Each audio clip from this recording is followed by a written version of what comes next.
Itching to go, baby. What?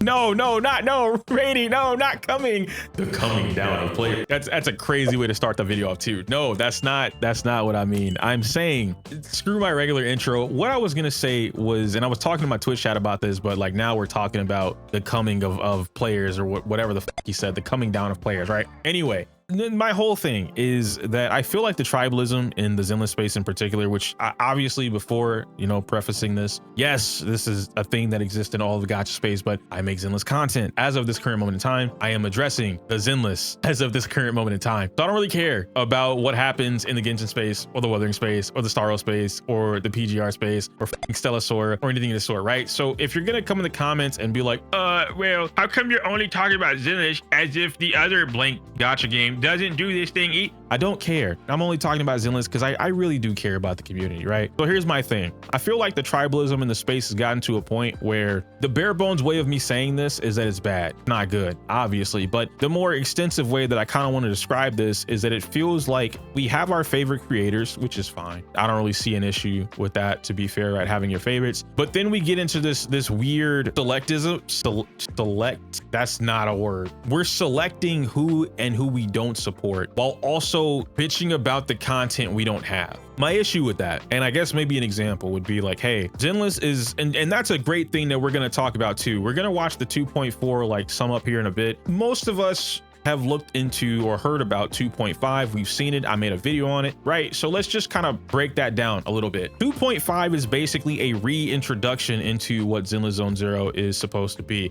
And there's a really big group of players that continue to refuse, like they just don't want to accept this thing. Almost every dev note, I'm trying to say not every dev note, the developer team reinforces the type of game they're building. They reinforce the type of players that they're actively trying to, you know, run across every death note. So why I'm bringing that up is because we still have people who refuse to like accept that the game wants you to adapt or to change or get better, to learn. And that creates a problem. It creates a split in the community. At the same time, which I did go on to speak about this in that previous video that I'm talking about, I did say that it is the developer's fault for not giving players this learning curve that would help them get to that point. There are other things, right? The issues with support characters in the game, i.e. fucking Astra, and how players are now over dependent on characters like that. The fact that now that you started, you can't undo it, which creates a whole different type of problem. Oh, Miyabi's the problem. No, Miyabi's fine. Miyabi's not the problem. Oh, what about the overshield buffs? Those suck, but those are not the problem, right? And like, I'm just gonna say it, I'm gonna be very blunt about it. The overshield buffs aren't the actual problem. Every single gacha game has these overshield buffs so they can sell the character or whatever the like, that's just what gacha games do. That's not really the problem. The problem is a number of different things, but the main source of the problem is that players who are approaching in-game, or they want to do in-game or conquer in-game or whatever, right? They're not actually prepared for in-game. I got a lot of great comments in that previous video. I made a statement in that video where I said rushing to in-game as a brand new player or you know, returning player or whatever, it's not a good idea. The reason I said that is like, even though, yeah, you're gonna, because again, comments and responding in my head, right? One of the responses I got to that statement was someone trying to say like, don't listen to EO. Everyone should rush to in-game because getting to in-game is how you get the rewards for more pools. They're talking about like the 1600 or 720 polychrome, whatever it is, for beating Shiyu. How do you get those if you can't beat Shiyu, right? Like just for a quick second, I really need the person that said that's like, use their fucking brain just for a moment. If you rush to end-game, but you can't, right? You rush to end-game in order to get the rewards, but you can't beat end-game. How do you get the rewards, right? Like that doesn't make any fucking sense whatsoever at all. Oh, well, anybody could beat it. If anybody could beat end-game, we wouldn't be having these type of conversations. Overshield buffs would never be brought up if anybody could beat end-game. That's the whole point of what I keep trying to address. So when I say, hey, I wouldn't recommend a brand new player rush to endgame because you just won't be prepared for it, and tons of other new players, yeah, man, I agree. I rush to endgame because these guys are telling me do 1, 2, 3 in 3 weeks to get to endgame, and my entire account is just not prepared for it. I'm free to play, by the way, so I'm not spending money. So many different people are coming out to like, yo, this is how I feel. This is what's happening. And now we're in a position where those same people, possibly not the ones in my comment section, but just all over the community, right? They have listened to this advice. They have rushed to endgame, and now they're met with a wall. Exactly. Now it's at a point where like, I can't beat the content to get the rewards. So now I feel bad. This makes me, as a new player who's reached endgame now that, and we've all had this conversation, right? I talk about it all the time. Just because the door opens for you doesn't mean that you're ready to walk into it, right? Just because I see the casino, I see the bar, doesn't mean I'm old enough, I'm mature enough, I'm wise enough, I got enough money to walk in there and do the thing, okay? So we're here, you've approached endgame, you're now ready to open those doors, but only 2 of your characters are level 50 and the rest are nowhere near fully built. You don't have gear. You don't understand how to play the team. You're still learning the game. You don't understand basic mechanics about how enemies operate. In-game changes every 3 or so weeks, give or take. So you're being reintroduced to new enemies that you may or may not have been exposed to throughout the story. You're not playing through HIA Academy training mode. You're not using the training mode. Despite it being subpar, it still works for the basics of basics and a bit of like testing combos and figuring out rotations and how things work. You're not utilizing that. Oh, but it's a gacha game. I don't want to sweat. I shouldn't have to spend 8 hours a day doing whatever the no, you shouldn't. And you don't have to if you properly utilize the fucking tools in the game to be able to do that. Are the tools great?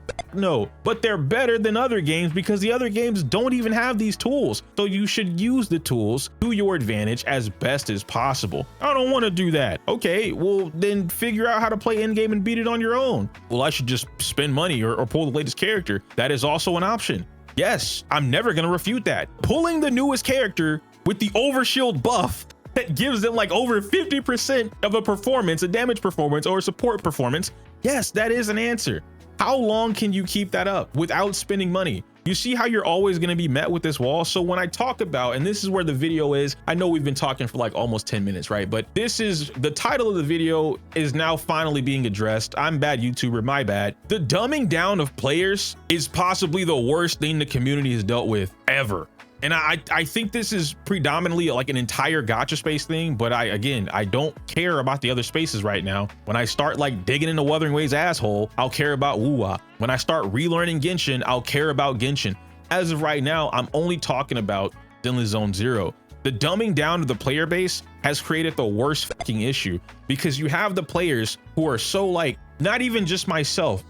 I guess you can call them elitist, but not because they actually are elitist. They're called elitist. I talked about this in a previous video when I said that they're split, right? I talked about Genshin, Wuthering, Starro, all the communities. I talked about Zenless in particular, and I said that the community feels split. One half of the community, which we can refer to as the elitist, even though they're not, but one half of the community is actively trying to learn the game, improve, share this information, break down monsters and enemies and bosses and how you approach them, different builds, utilizing training mode, and so on and so forth. They are playing the game. They want, the developers want you to play the game. They want to encourage you to play the game based off their own words, not EO's words, based off the developers' words, right? The other half of the community is completely rejecting this. We shouldn't have to do that. We should just be receiving rewards. Well, the door is right in front of us, so we should just be able to walk in and order a drink. No, it doesn't work that way. Maybe in a different game, sure, but in this game, it doesn't.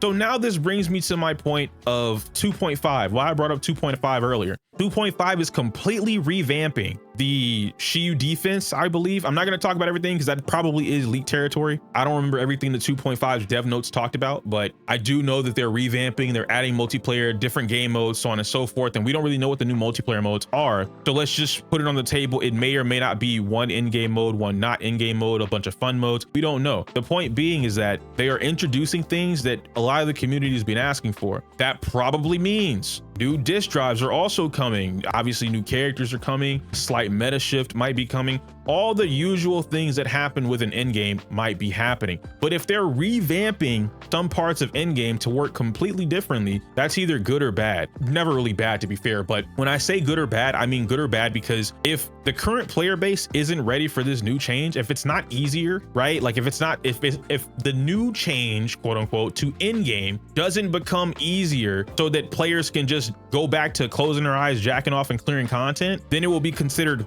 bad because it will be considered more difficult or harder than what it currently is. If it does get easier, now this player base who's actively trying to learn the game, improve, and they care about whatever now they're upset and now you lose it. This is why I said in that same video, you can't keep trying to please both. If you try to please the casual audience and you go down that route, you lose that audience though, because they're no longer interested in the game. If you go down this hardcore path, oh, you lose the casual audience. But in reality, no, you don't. This is something that I really wanted to have a conversation with, because like some players in general, like people, I think people think when you lean towards something being like more challenging, you all of a sudden lose out on this casual player base. Like, oh, I don't want to play that. And like, you're going to lose 90% of your players. No, the fuck you won't. A lot of people seem to think that if a game, especially Zenless, jumps into this hardcore player base, and again, I use hardcore very loosely, if they jump down this path where they want you to be more attentive to what's going on, they want you to explore, get more creative with combos or teams or expansive, whatever the case may be, right? They start making adjustments to do that. And the casuals just magically go away. Like, no, that's not really what happens. What ends up happening is most often the casual players will convert. Yeah, a lot of them probably will quit or stop playing or whatever, right? But you still have your casual content. Story, you don't need training mode for story. You don't have to get cracked out for the story. You don't have to learn anything. Just play the story. Events, same thing, right? The new multiplayer mode that more than likely is going to be like casual or whatever, play that. Hollow Zero, if they revamp Hollow Zero like we talked about before, that's casual too. Play that. Building your characters, do that too. You don't have to do these things to go down that pathway, right? This whole concept, and again, this is like a complete, I can't call it a gotcha mentality. I want to say it's just a Hoyo thing, and by extension, obviously Wuthering would be associated with that because they're just really close together now in terms of like how the communities operate. But I want to say it's more so like a Hoyo and Kuro space thing minus PGR. This whole participation award mentality is just not a good thing. It's not healthy. And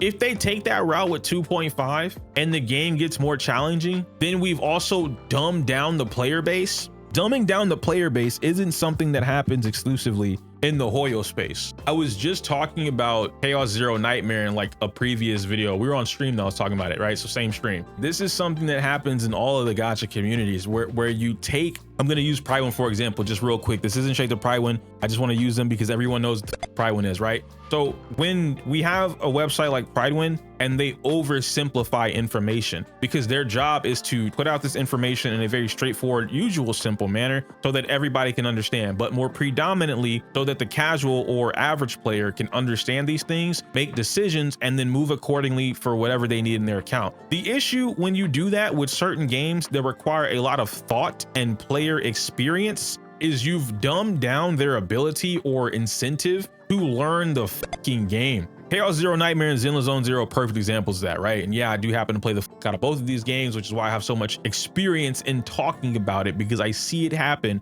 all the time. If a random player were to join Zenless Zone Zero, a new player, whatever, they go into the game and they want to learn whatever it is, more than likely somewhere along the lines, they're gonna get the information of pull Miyabi, pull Astra, pull Ishwin, and pull Lucia, right? Whatever, just build the one hyper carry team and then you're good to go. They'll say something along those lines, right? To just grab whatever, and then they'll tell you because best support, blah blah blah. There might be a couple notes of like why they're so good, and maybe one or two negatives. The player isn't encouraged to go learn anything else. This is the fault of the community dumbing down the player base and the game not giving them the materials to learn it in the first place, or maybe not so much the materials to learn in the first place, but it's not giving them that pathway. If you play Pokemon takes you through Gym 1. Before you even get to Gym 1, they teach you how to catch a Pokemon, right? You go into Viridian City. It tells you about walking through grass. That's where the wild Pokemon are. So if you don't want to have that, don't walk in front of, or don't walk through wild grass. Hey, you don't want to fight a trainer? Don't go in the trainer's eyesight. Line of sight trainer, boom, you're gonna have a battle, right? No way out of that. So if you're not prepared for that battle, if your Pokemon are weak, try to avoid battles as much as possible. Pokemon teaches you that before you even walk into Viridian Forest. Actually, they teach you that through Viridian Forest. Then you go to Pewter City, which is Brock's gym. And then you go to Missy's gym. And then you go to Lieutenant Surge's gym. And all the way through up to Gym 3 is them teaching you Pokemon. So that by the time you reach Mount Moon or whatever the hell that other mountain is to get to Lavender, you're well equipped to experience and learn the game on your own. Zenless doesn't do that. It just doesn't. The story doesn't help you learn any of that shit because everything is fucking overpowered in the story, even if you don't use your own characters, and nothing is really punishing you for it. Like, where are we at? Now that I think about it, we have really welcoming community unless you'll act arrogant and refuse to learn when we want to explain.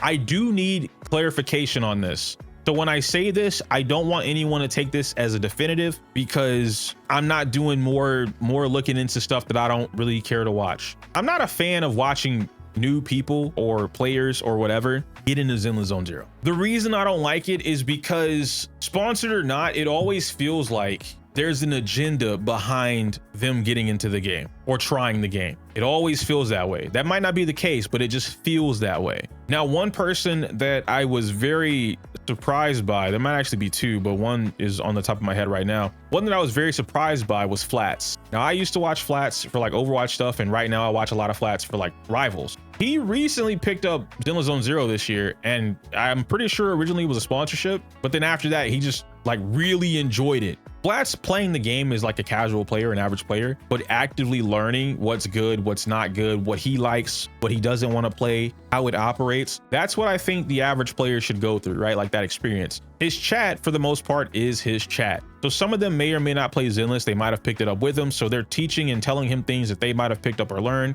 And then they all have a conversation about it. This is what I think is a very healthy way to be exposed to the game and or its community. Then there's a not so healthy way. And again, I want clarification on this instead of it sounding definitive. What's that guy's name? Is it Nick? I don't think his name is Nick. I don't know the guy's name. He Anime Reactor. Y'all know who I'm talking about? I know he was an Anime Reactor. He tried Wuthering and then like stuck it up. Oh, I guess his name is Nick. Nicholas, thank you. Nicholas Light. Yeah, his name is Nick. Wow. Okay.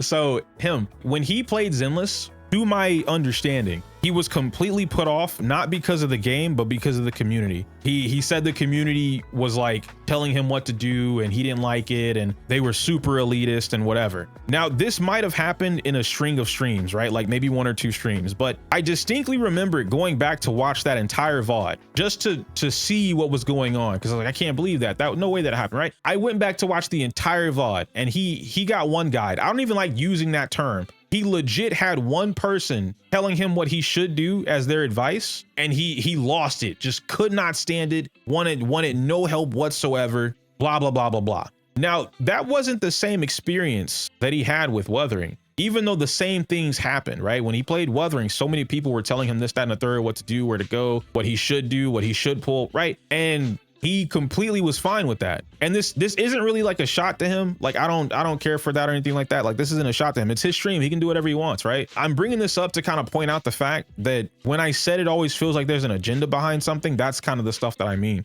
When most people talk about Zenless and the people in the chats being elitist or whatever and exposing them to the community and just being like dog shit people, whatever, it's very rare that I actually see that happening, right? Especially as a community. One person doesn't represent the community the same way that I don't represent the community, like that one person in somebody's chat doesn't represent the community, right? And then you get into something that we talked about actually it was like earlier this year in the summer, maybe my miasma video. There was a quote that I mentioned in there and I said, most of the Zenless community, the reason it might seem like they come off as trying to tell players what to do or teach them or be elitist, quote unquote, is because they're trying to help you avoid a mistake that they would have made or they did make, because the game doesn't help you avoid it on its own, which I think is totally fair. At the same time, let people experience the game how they want to. This is why I said I don't watch other people play the game. If it's a new person, especially a already established streamer, I'm not watching them play the fucking game. I don't care.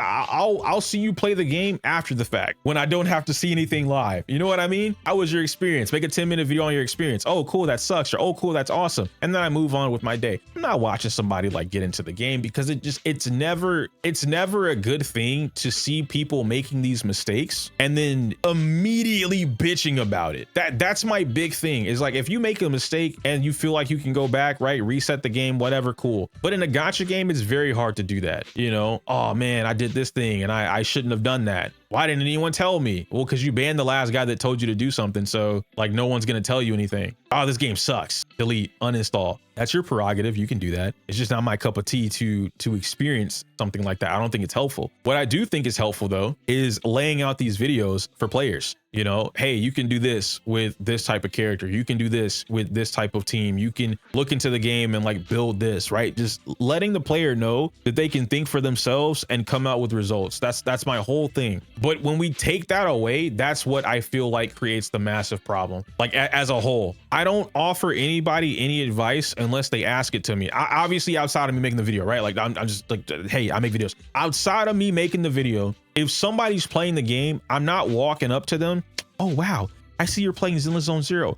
Did you know that you could spin the controller stick with Nicole and shoot off a gravity orb? And let me tell you why that's actually a really good thing. You should learn it right now. Oh, also, did you know, oh, you have Miyabi? Okay, let me teach you about the Miyabi Yuzu Ice Freeze combo. You should really learn this right now. You have to learn it. Otherwise, I'm not doing that. Like, what? No, that's a horrible experience. I just don't bother. Then let them look that stuff up on their own, right? I always say when someone's getting into the game, I will help you find a character you like. That's it. And if you want to go from there, we learn. You know what I mean? Like the door is open for you to ask those questions, not even just to me, to anybody. That's how it should be. Get into the game, figure some stuff out, learn it, and then explore. I think Zenless does give players the ability to do that. But again, I think the route for learning just kinda sucks. So referring all the way back to my original point, continuously dumbing down someone's, not even just a player, not a gacha player. It's like the internet itself, and y'all know what I use like anti-intellectualism, right? The internet itself has gotten to a point where they glorify stupidity. And I know that sounds crazy. If you're a part of the stupid crowd, I'm just gonna say it. If you're a part of the stupid crowd, you won't understand what I just said.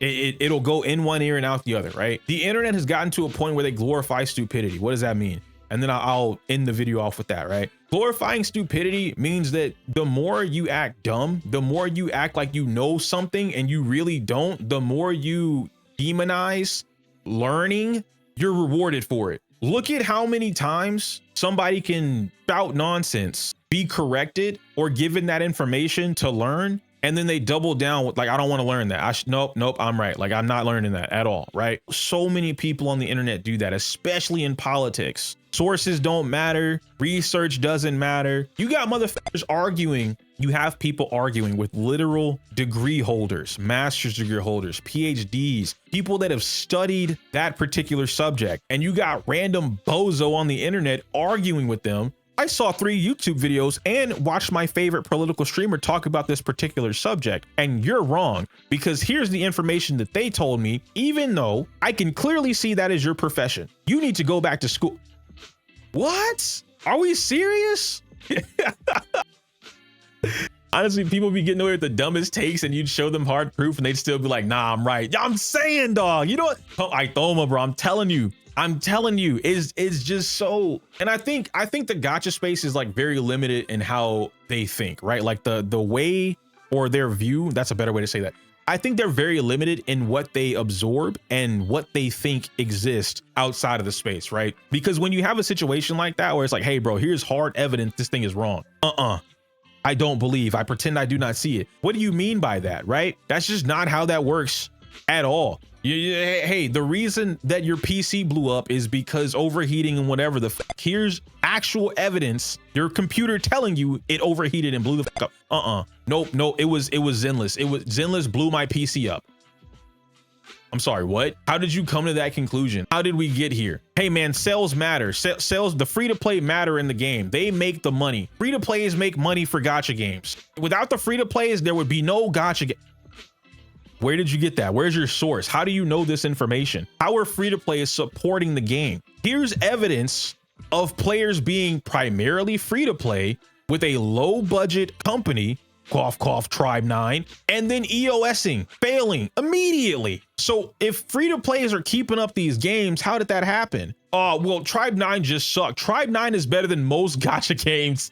on the market. Like that was a damn good game. So you can't say it sucked. I don't even like Danganronpa, and that game was damn good, right? So it's like you can't say something like that. You just can't. And that's when you get into like, oh, we can talk about like which investors they have. You know, okay, that game didn't have enough investors, so like that might have been a problem. Great. So then like, okay, if they don't have enough investors, what would be the solution to that? Like, what might they have expected, and what did they try to do because they didn't have the investors? Oh, well, they monetized, like they had gacha in their game, and like there were some things that I could have paid for, but f that, free to play. Well, that's why the game EOS, because you didn't support it. It's as simple as that. Like there's only so much investing an investor is gonna do before they're like, ah, we're wasting money, get us out of here. If any game company comes out, and Hoyo is kind of excluded from this, but not really. If Zenless magically was in the red every fucking month as far as like revenue goes, and they got to a point where they were spending more money to upkeep the game than they were making, Zenless would cancel. It would EOS. They would shut it down. They would make one big hurrah to try and get as much money as they can, and they would shut it down. Because what are we doing? We're pumping money into this product, and it's not giving us a return. We're losing money every month. We can't keep doing that. As a business, we can't keep doing that. Then you got Bozo number 99 who's gonna be on the internet. Well, actually, none of them for real are losing money because you know, whales. Yeah, but you're not helping. You're not. So you can't even, well, the free-to-plays matter. No, the whale matters. The person spending $3,000 will always matter more than you. The person spending $0 does not matter. Well, that's not true. Free-to-plays are essential for a game survival. Okay, you go in that office right now and you ask them which of us matters more. He spends $5,000 a month. I spend $0. You got to kick one of us out. You're out of there, bucko. They're not even gonna ask you for your name. You're out of there. No handshake. They're gonna call security. Yeah, I got a loiterer, a trespasser in my office. I need him out ASAP. Use excessive force if necessary. Oh my gosh, bro. To be honest, your PC did blow up in 2.0 against miasma. Yo, Alexandra, why did you call that out? You know, why did you listen? Just because my PC blew up from Zenless doesn't mean somebody else's PC blew up, which was funny. Wuthering, all right, completely off topic. Wuthering blew my PC up. It didn't blow it up physically, right? But it did overheat and it crashed quite a lot. And I'm like, yo, what the f is going on? Come to find out, I'm not able to run, what's the new thing, RTX. I can't run RTX at max quality and stream in 4K, but I can play the game in 4K with RTX on. So yeah, whatever they did for Wuthering 2.0, whenever they added RTX, bro, killed my shit. That's why I kind of converted to playing my gacha games when I stream. I'll play them on my PS5 and I'll stream it to my PC because like it's overkill, bro. It's crazy. You have a 1660 Super Ithoma, bro. We got to get you up there, man. You can't be at least a 3070, you know? A 30 series will do you right, man. Maddie's PC got struck by lightning that one time. Oh my gosh. Yo, gacha games be doing some crazy shit to our PCs, huh? I guess we can't say they blow them up. Oh man, dude. Anyway, guys, that's the video. I'm gonna react to the 2.4 stuff now because yeah. Smell you later. Please don't let him be weak. I need him to be not. I don't even need him to be Miyabi levels. I need Banyu. He's got to be at least Sanbi to Alice levels.